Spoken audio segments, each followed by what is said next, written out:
Online ক্লাসে স্বাগতম। আমি মোহাম্মদ শৈল রানা, প্রভাষক, পদার্থবিজ্ঞান, ঈশ্বরদী সরকারি কলেজ, পাবনা। শিক্ষা মন্ত্রণালয় ও মাধ্যমিক উচ্চশিক্ষা অধিদপ্তর তথা মাওসিক কর্তৃক নির্দেশনা এবং ঈশ্বরদী সরকারি কলেজের সুযোগ্য অধ্যক্ষ মহোদয়ের সার্বিক তত্ত্বাবধানে বিভাগীয় প্রধান পদার্থবিজ্ঞান বিভাগের মোসাম্মদ হাফিজা খাতুনের সর্বাত্মক সহযোগিতায় এই অনলাইন ক্লাসের আয়োজন। আমরা দীর্ঘদিন ধরে এই অনলাইন ক্লাস নিয়মিতভাবে করে আসছি। ইতিমধ্যে আমরা বেশ কয়েকটি অধ্যায় সম্পূর্ণ করেছি।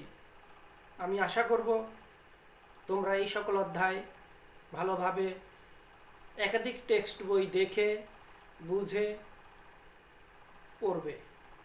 সেই সঙ্গে সঙ্গে ফিজিক্সে ভালো কিছু করতে হলে অবশ্যই লেখার অভ্যাস করতে হবে। যে কোনো টপিক পড়ে বুঝে না দেখে লেখার চেষ্টা করবে এবং সাথে সাথে যে সকল গাণিতিক সমস্যাগুলো আছে সেগুলো বাসায় বসে নিজে নিজে করার চেষ্টা করবে।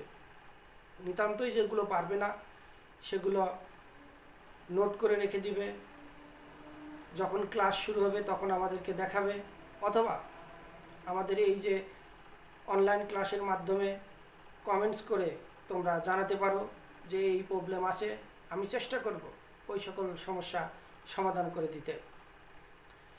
আমরা এখন পড়াশোনা করছিলাম একাদশ দ্বাদশ শ্রেণীর পদার্থবিজ্ঞান দ্বিতীয় পত্রের সপ্তম অধ্যায় ভৌত আলোক বিজ্ঞান। গত ক্লাস পর্যন্ত এই অধ্যায়ের তত্ত্বীয় ক্লাস আমরা শেষ করেছি। আজকে আমরা এই অধ্যায়ের গাণিতিক সমস্যা নিয়ে কথা বলবো। পূর্বের ন্যায় এখনও তোমাদেরকে বলছি, গাণিতিক সমস্যা অনলাইনে মাধ্যমে আমি তোমাদের সব ধরনের সমস্যার সমাধান করে দিতে পারবো না। তোমরা বাসায় একাধিক টেক্সট বইয়ের উদাহরণের অঙ্কগুলো আগে দেখবে, বুঝবে, তারপর অনুশীলনী অঙ্কগুলো করবে। অনুশীলনী অঙ্কগুলো হয়ে গেলে যে সকল সৃজনশীল প্রশ্ন আছে সেগুলো নিজে নিজে সমাধান করার চেষ্টা করবে। আমার বিশ্বাস, যদি তোমরা আমার ক্লাসগুলো নিয়মিত দেখো এবং টেক্সট বই যদি ভালো করে পড়ো, তাহলে এই সকল গাণিতিক সমস্যা এবং সৃজনশীল প্রশ্নের সঠিক উত্তর দিতে সক্ষম হবে। আজকে আমরা এই ভৌত আলোক বিজ্ঞানের গাণিতিক সমস্যা নিয়ে যে কথা বলবো, এই গাণিতিক সমস্যাগুলোকে অন্যান্য অধ্যায়ের গাণিতিক সমস্যার মতো যে আমি এক এক ধরনের অঙ্কের শ্রেণী বিভাগ করেছি, তারপর সেইগুলোকে তোমাদের করতে বলেছি। এই অধ্যায়ের আসলে মূলত আর আমি শ্রেণী বিভাগ করব না, কেননা আমি শুরু থেকেই এই অধ্যায় বলেছিলাম প্রথম অংশটুকু এমসিকিউ এর জন্য খুব গুরুত্বপূর্ণ এবং মাঝখানের যে অংশটুকু আছে সেই অংশটুকু থেকেই বারবার সৃজনশীল প্রশ্ন এবং গাণিতিক সমস্যা এসে থাকে। এবং যতগুলো টপিক আছে এই সবগুলো টপিকের মধ্যে গুরুত্বপূর্ণ দুটি টপিক আমি বারবার উল্লেখ করেছি। একটি হলো ব্যতিচার আর একটি হলো অপবর্তন। ব্যতিচার এবং অপবর্তনের অঙ্কগুলো যদি তোমরা ভালোভাবে করতে পারো, আমার বিশ্বাস এই অধ্যায়ের সবগুলো সমস্যা সমাধান করতে পারবে। এর বাইরে যে টুকিটাকি প্রশ্নগুলো আছে, অর্থাৎ তাড়িত চৌম্বক তরঙ্গের প্রথম দিকের দু একটা ছোটো ফর্মুলা আছে, অথবা অপবর্তনের শেষে সমাবর্তনের ক্ষেত্রে বুস্টারের সূত্র, ম্যালাসের সূত্র, এগুলোর মাধ্যমেও ছোট ছোট অঙ্ক অনেক সময় আসে, তবে খুব বেশি গুরুত্বপূর্ণ না। এমসিকিউ এর জন্য এই সকল অঙ্ক আসে। তো তার মানেই বোঝা যাচ্ছে এই অধ্যায়ের গাণিতিক সমস্যা মানেই ব্যতিচার এবং অপবর্তন। আমি সেই ব্যতিচার এবং অপবর্তনের যে সূত্রগুলো আছে এর আগেই আমি বারবার উল্লেখ করেছি যে ব্যতিচারের ক্ষেত্রেও দুই ধরনের কথা আছে, গঠনমূলক ব্যতিচার, ধ্বংসাত্মক ব্যতিচার। গঠনমূলক ব্যতিচারের শর্ত কী, ধ্বংসাত্মক ব্যতিচারের শর্ত কী, এর সাথে পরপর দুটি আলোক বিন্দু, পরপর দুটি অন্ধকার বিন্দুর মধ্যবর্তী দূরত্ব কী, ডোরা প্রস্থ কী, এই সংক্রান্ত অঙ্ক। আর ওদিকে অপবর্তনে গিয়ে আমরা বলেছি চরমের শর্ত কী, অবমের শর্ত কী, এবং শেষেও আমরা বলেছিলাম অপবর্তন গ্রেটিং কী। অপবর্তন গ্রেটিং সংক্রান্ত চরম এবং অবমের শর্ত দ্বারা অঙ্ক। তো তার মানে এইখানে সূত্র বলতে একেবারেই লিমিটেড, যে সূত্রগুলো আমি বহুবার তোমাদের উল্লেখ করেছি, যার কারণে আজকে আর আমি সূত্র লিখব না। আমি দুইটা অঙ্ক নিয়ে কথা বলবো, ব্যতিচারের একটি অঙ্ক এবং অপবর্তনের একটি অঙ্ক। তো ব্যতিচারের অঙ্কটা আমরা সমাধানে আসি।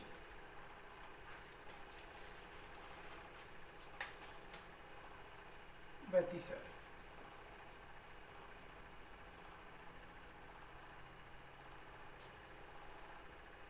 দশমিক 4 মিলিমিটার ব্যবধান বিশিষ্ট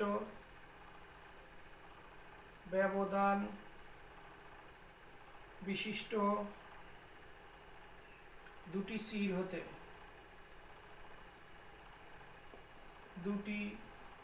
সির হতে 1 মিটার দূরত্বে অবস্থিত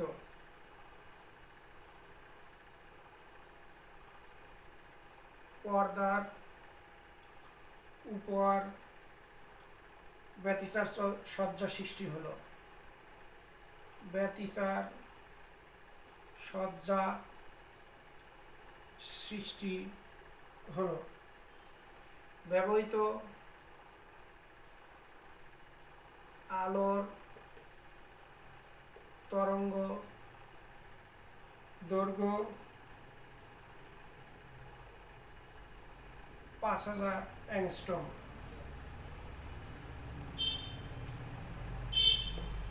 পরপর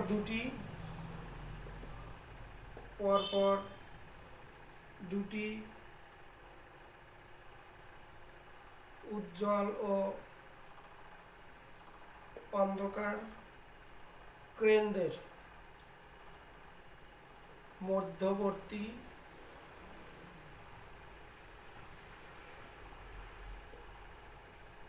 দূরত্ব কত? আমরা এই অঙ্কটি যদি সমাধান করতে পারি, আমার বিশ্বাস এই সংক্রান্ত আরো বেশ কিছু অঙ্ক আমরা সমাধান করতে পারবো। সমাধান বলছে কি, 0.4 মিলিমিটার ব্যবধান বিশিষ্ট দুটি সির হতে 1 মিটার দূরত্বে অবস্থিত পর্দার উপর ব্যতিচার সজ্জার সৃষ্টি হলো। ব্যবহৃত আলোর তরঙ্গ দৈর্ঘ্য 5000 অ্যাংস্ট্রম। পরপর দুটি উজ্জ্বল ও অন্ধকার কেন্দ্রের মধ্যবর্তী দূরত্ব কত? তাহলে আমরা শুরুতেই আসি। এখানে কি কি দেওয়া আছে? সির হতে পর্দার দূরত্ব দেওয়া আছে 1 মিটার, 0.4 মিলিমিটার ব্যবধান বিশিষ্ট দুটি সির, তার মানে সিরের প্রস্থ বা দুটি সিরের মধ্যবর্তী দূরত্ব।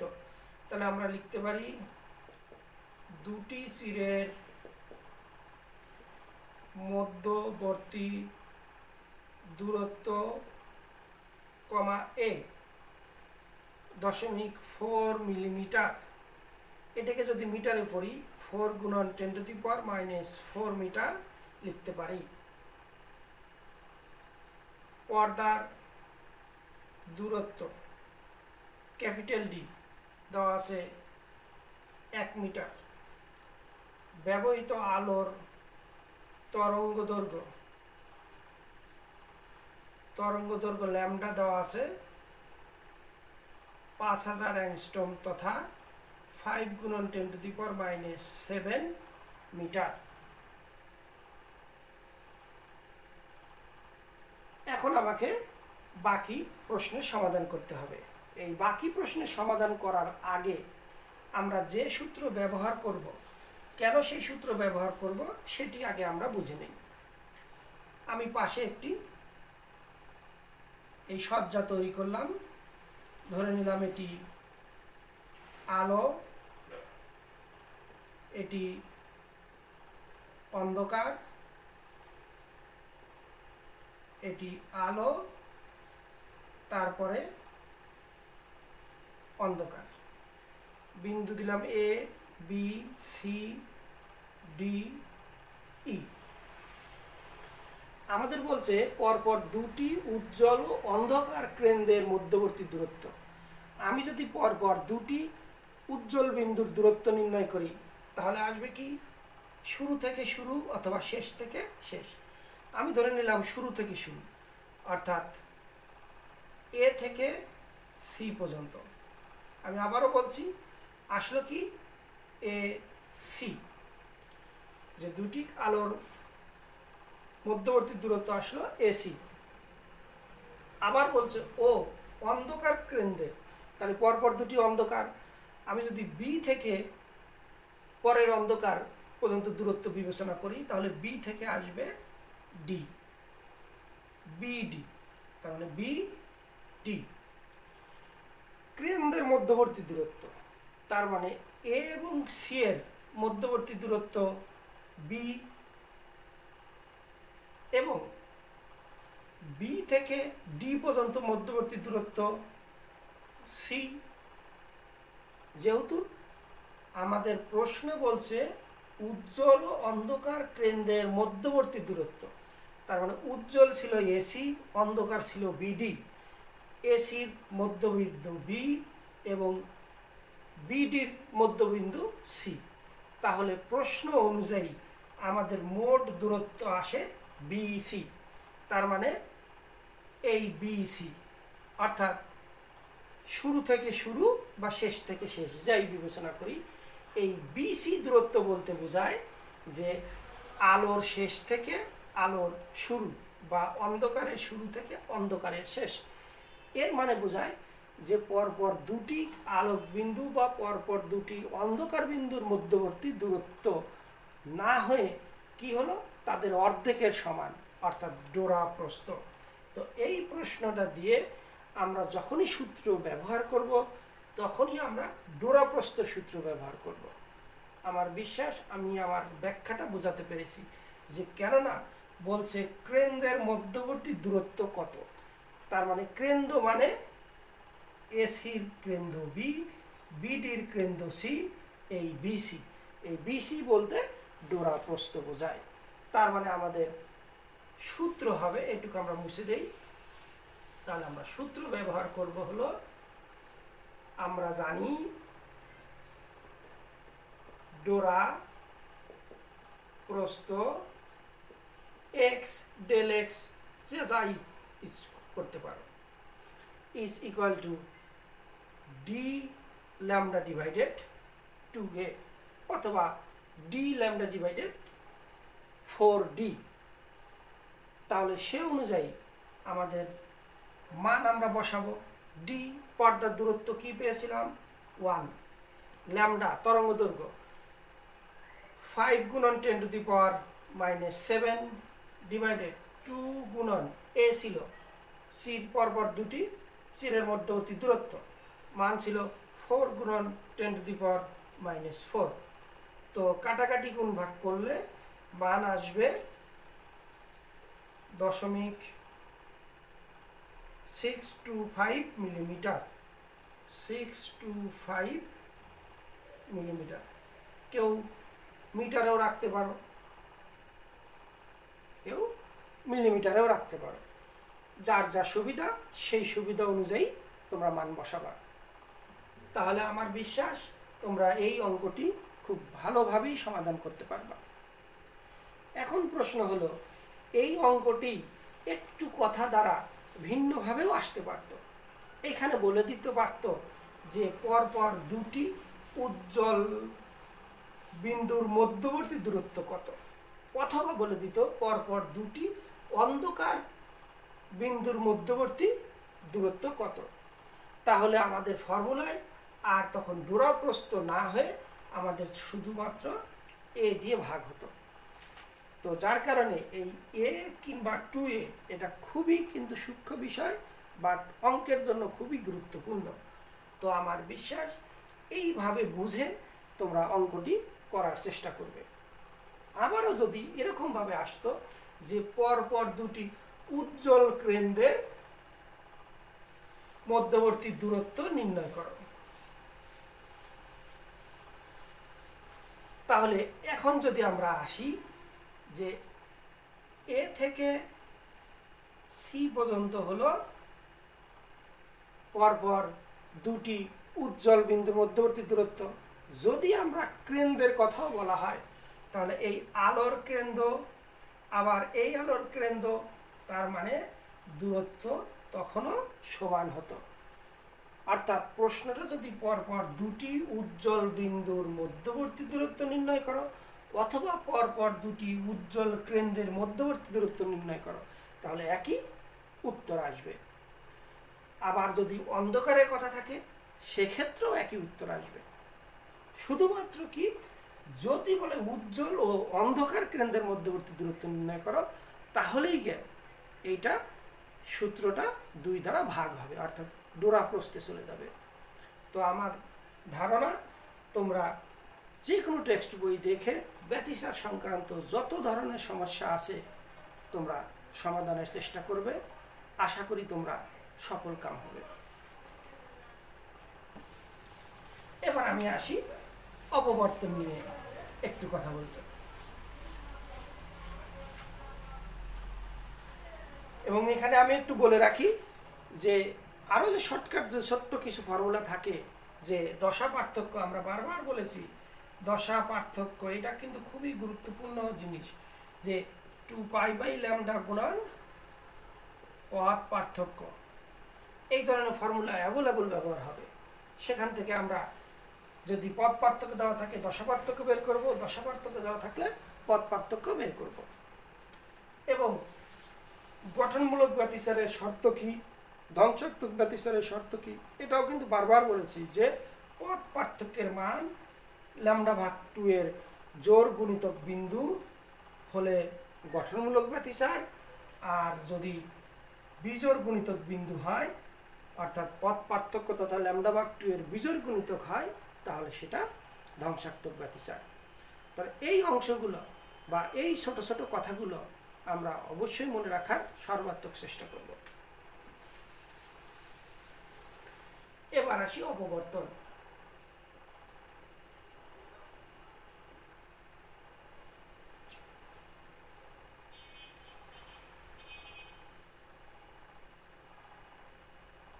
একটি নিঃসরণ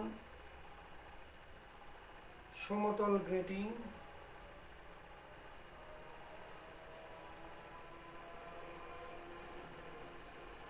(6×10⁻⁷ মিটার তরঙ্গ দৈর্ঘ্য বিশিষ্ট আলোর বর্ণালীর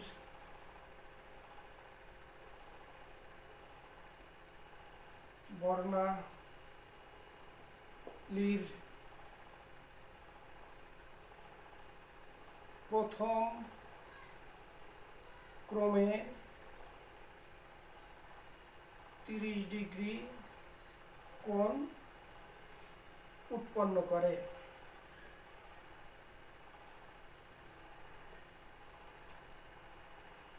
গ্রেটিংয়ে প্রতি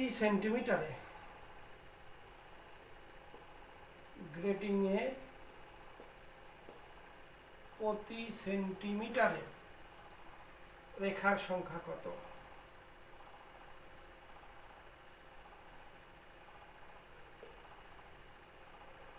সমাধান। আমি অঙ্কটি আবারও পড়ি।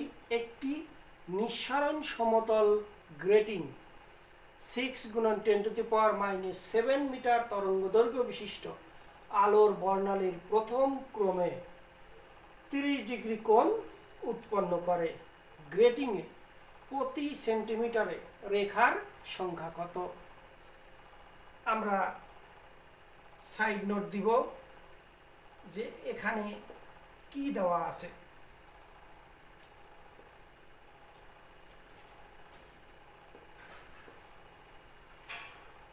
প্রথমে মধ্যেই যে গ্রেটিংয়ে তরঙ্গ দৈর্ঘ্য মান দেওয়া আছে,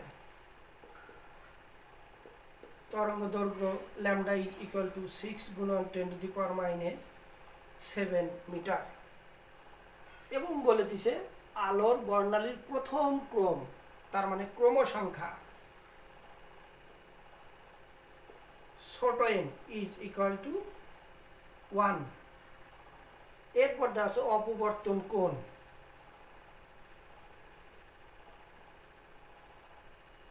অপবর্তন কোণ থিটা n 30 ডিগ্রি। গ্রেটিংয়ে প্রতি সেন্টিমিটারে রেখার সংখ্যা, রেখার সংখ্যা আমরা সাধারণত ক্যাপিটাল N ব্যবহার করি, ক্যাপিটাল N দ্বারা প্রকাশ করা হয়। তো আমরা মনে করে দেখি যে গ্রেটিং সংক্রান্ত আমাদের ফর্মুলা কি ছিল। গ্রেটিং সংক্রান্ত ফর্মুলা ছিল a sin theta n is equal to n lambda অথবা 2n lambda ভাগ 2। এটাকে আবার আমরা a plus b sin theta n is equal to 2n lambda ভাগ 2 লিখতে পারি। আবার আমরা বলেছিলাম যে এইটাকে আমরা বড় D small D sin theta n n lambda। আবার আমরা এও দেখাইছি যে t মানেই হলো 1/n, অর্থাৎ sin theta n divided capital N is equal two small n lambda।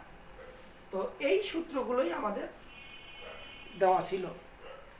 এবার আমি একটু মনে করে দেই যে আমরা যখন পড়ি অপবর্তনের ক্ষেত্রেও আমাদের উল্লেখ ছিল যে কেন্দ্রীয় বিন্দুটি সবসময় উজ্জ্বল, এরপরে আলো বা অন্ধকারের সৃষ্টি হবে, যেগুলোকে আমরা চরম বিন্দু অথবা অবম বিন্দু হিসেবে উল্লেখ করেছি। তো শুধু গ্রেটিংয়ের ক্ষেত্রে চরম বিন্দু থাকলে পারে আমাদের শর্ত ছিল বিজোড়, আর অবমের শর্ত ছিল জোড়। কিন্তু আবার যখন গ্রেটিংয়ে আসব তখন চরমের ক্ষেত্রে জোড় আর অবমের ক্ষেত্রে বিজোড়, এই কথাটি আমরা উল্লেখ করেছিলাম। এখন প্রশ্ন হলো, আমরা যে গাণিতিক সমস্যাটা সমাধান করছি এই গাণিতিক সমস্যাতে চরম বা অবম কোনোটাই উল্লেখ নেই। যদি চরম বা অবম উল্লেখ না থাকে তাহলে আমরা সবসময়ই n ল্যামডা ধরে অঙ্ক করার চেষ্টা করব। আর সুনির্দিষ্টভাবে গ্রেটিংয়ে যদি চরমের কথা উল্লেখ থাকে চরমের সূত্র, যদি অবমের কথা উল্লেখ থাকে অবমের সূত্র ব্যবহার করতে হবে। তো এখানে যেহেতু কিছু নাই অতএব আমরা সূত্র ব্যবহার করব নিচেরটা, এটা আমরা মুছে দিলাম। তাহলে এবার আসি, সাইন থিটা n মানে 30 degree n is equal two, এই প্রথম কোণ মানে 1, ল্যামডার মান দেওয়া আছে 6 গুণন 10⁻⁷। আমরা সাইন 30 ডিগ্রি মানে হলো হাফ, বা যেটাকে বলে থাকি 0.5 divided n is equal two 6 গুণন 10⁻⁷। এখান থেকে আমরা n এর মান যদি বের করি তাহলে আসবে 833.33। যেহেতু আমরা এইটা মিটার ব্যবহার করছি তার মানে উত্তর হবে পার মিটারে, কিন্তু আমাদের প্রশ্ন চেয়েছে প্রতি সেন্টিমিটারে। তো আমরা জানি 100 সেন্টিমিটার সমান 1 মিটার, তো প্রতি সেন্টিমিটারে বললে আমাকে 100 দিয়ে ভাগ করতে হবে। তো 100 দিয়ে যদি ভাগ করি তাহলে ফলাফল আসবে প্রতি সেন্টিমিটারে রেখার সংখ্যা capital N is equal two 833। এরকম পূর্ণ সংখ্যাও উত্তর লেখা যায়, আবার যদি দশমিক কেউ লিখতে চায় দশমিকও রাখতে পারে পার সেন্টিমিটার, অর্থাৎ প্রতি সেন্টিমিটারে এর মান। এটি খুবই গুরুত্বপূর্ণ একটি অঙ্ক। এখন দেখা গেল এই অঙ্কতেই এইখানে চিরের একটা মান দেওয়া থাকলো, অর্থাৎ একটি নিঃসরণ সমতল গ্রেটিংয়ে এত মিটার তরঙ্গ দৈর্ঘ্য বিশিষ্ট আলোক বর্ণালীর প্রথম ক্রমে 30 ডিগ্রি কোণ উৎপন্ন করে। এই অঙ্কগুলোতেই সাধারণত যদি আমরা একটু ভিন্নতা চিন্তা করি তাহলে দেখা যাবে কি, যে বলে দিল যে নিঃসরণ সমতল গ্রেটিংয়ে এত তরঙ্গ দৈর্ঘ্য বিশিষ্ট আলোর বর্ণালী, এখানে প্রথম ক্রম উল্লেখ না করে বলে দিল পঞ্চম ক্রমে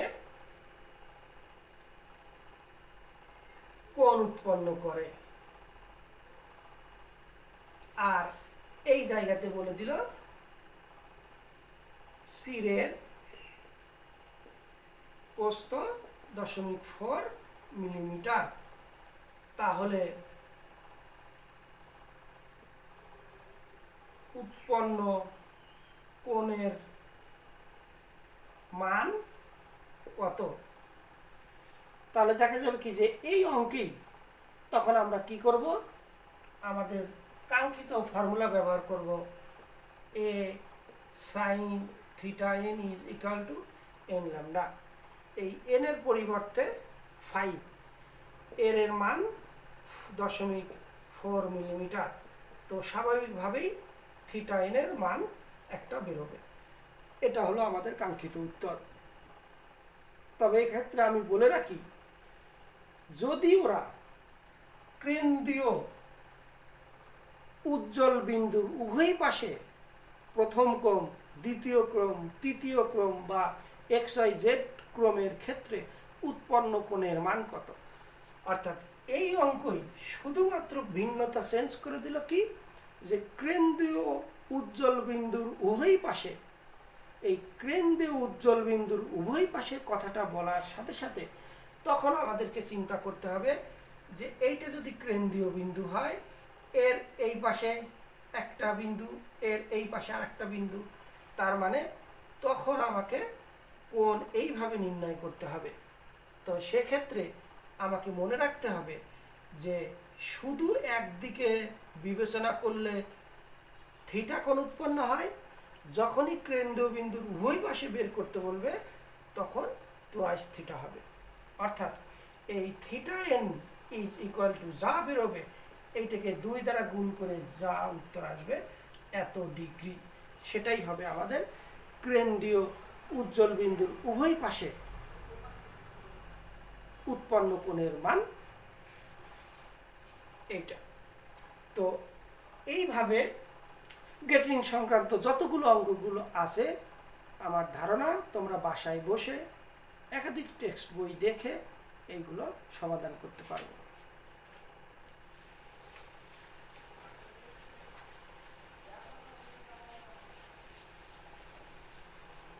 আমি আবারও বলছি যে যেহেতু এই অধ্যায়ের গুরুত্বপূর্ণ অংশই হলো ব্যতিসার এবং অপবর্তন, তাহলে এই ব্যতিসার এবং অপবর্তন সংক্রান্ত অঙ্কগুলোই তোমাদেরকে বারবার করতে হবে এবং মনোযোগ সহকারে করতে হবে। এখান থেকেই প্রশ্ন ঘুরে ফিরে সৃজনশীল আকারে দেওয়া হয়। আর এছাড়া এমসিকিউর জন্য ছোট ছোট ফর্মুলা অঙ্ক আসতেই পারে, যেমন আমরা শুরুতেই তাড়িত চৌম্বক বিকিরণ বা তাড়িত চৌম্বক তরঙ্গের যে সংজ্ঞা দিয়েছিলাম সেখানেও আমরা দেখিয়েছিলাম যে E is equal to E naught sin 2 pi by lambda CT minus x। একইভাবে B is equal to B naught sin 2 pi by lambda CT minus x। এখান থেকে আমরা দেখিয়েছিলাম যে B is equal to E ভাগ C, অথবা B naught is equal to E naught ভাগ C। তো স্বাভাবিকভাবেই C is equal to E ভাগ B, C is equal to E naught ভাগ B naught। এই ফর্মুলাগুলো ব্যবহার করে আমরা ছোট ছোট অঙ্কের সমাধান টানব। এছাড়া আরেকটি বলেছিলাম C is equal to 1 divided root over mu naught epsilon naught। এই মান দিয়েও আমরা সি এর মান বের করতে পারবো। এবং সমাবর্তনের ক্ষেত্রে গিয়ে আমরা বলেছিলাম যে বুস্টারের সূত্র, মেলাসের সূত্র। বুস্টারের সূত্র বলেছিলাম mu is equal two tan theta P সমাবর্তন কোণের ট্যানজেন্টাল মান মাধ্যম প্রতিসরাঙ্কের সমান। এছাড়া I is equal two I not cos square theta. আমরা এই ফর্মুলা পড়েছিলাম ম্যালাসের সূত্র থেকে, যেগুলো অনেক সময় এমসিকিউ বা ছোট ছোট প্রশ্নে চলে আসে। তো আমার বিশ্বাস এই অধ্যায়ের যতগুলো গাণিতিক সমস্যা আছে, যদি তোমরা মনোযোগ সহকারে ব্যতিচার এবং অপবর্তন পড়ো, তাহলে সেক্ষেত্রে তোমাদের উত্তর দেওয়াটা অনেক সহজ হয়ে যাবে। তো এরই মাধ্যমে আমাদের আরেকটি অধ্যায়ের পরিসমাপ্তি ঘটল, এবং আমার বিশ্বাস আমরা শুরু থেকে যদি এখন পর্যন্ত বিবেচনা করি, আমার এই 37টি অনলাইন ক্লাসে আমি 5টি অধ্যায় শেষ করেছি। শুরুতে আমি পড়িয়েছিলাম জ্যামিতিক আলোক বিজ্ঞান, তারপরে ছিল নিউক্লিয়ার পদার্থবিজ্ঞান, এরপরে ছিল সরল সন্ধিত গতি তথা পর্যাবৃত্ত গতি, এরপরে আমি পড়াইছিলাম আধুনিক পদার্থবিজ্ঞান, এবং বর্তমানে আমি পড়ালাম ভৌত আলোক বিজ্ঞান। তো বেশ কিছু অধ্যায় আমরা শেষ করে ফেলেছি। যদি তোমরা নিয়মিতভাবে ক্লাসগুলো দেখো, তাহলে এই সকল অধ্যায়ের যে ত্রুটিগুলো আছে তোমরা সহজেই তা সমাধান করতে পারবে। আমি চেষ্টা করব এর পরবর্তীতে আরেকটি নতুন অধ্যায় নিয়ে তোমাদের সামনে আসার। এ পর্যন্ত দোয়া করি তোমরা যেন সবাই সুস্থ থাকো এবং সামাজিক দূরত্ব মেনে পরিবার পরিজনকে নিয়ে সুখী জীবনযাপন করো। সেই সাথে আমাদের জন্য দোয়া করো, আমরাও যেন সবাই ভালো থাকতে পারি, এবং আরও বেশি দোয়া করি যেন এই মহামারীটাকে ডেকে অতি তাড়াতাড়ি আমরা ক্লাসরুমে ফিরে আসি, যেন আমাদের স্বাভাবিক কার্যক্রম আবার পুনরায় চালু করতে পারি। সেই প্রত্যাশায় সবাই ভালো থেকো। আল্লাহ হাফেজ।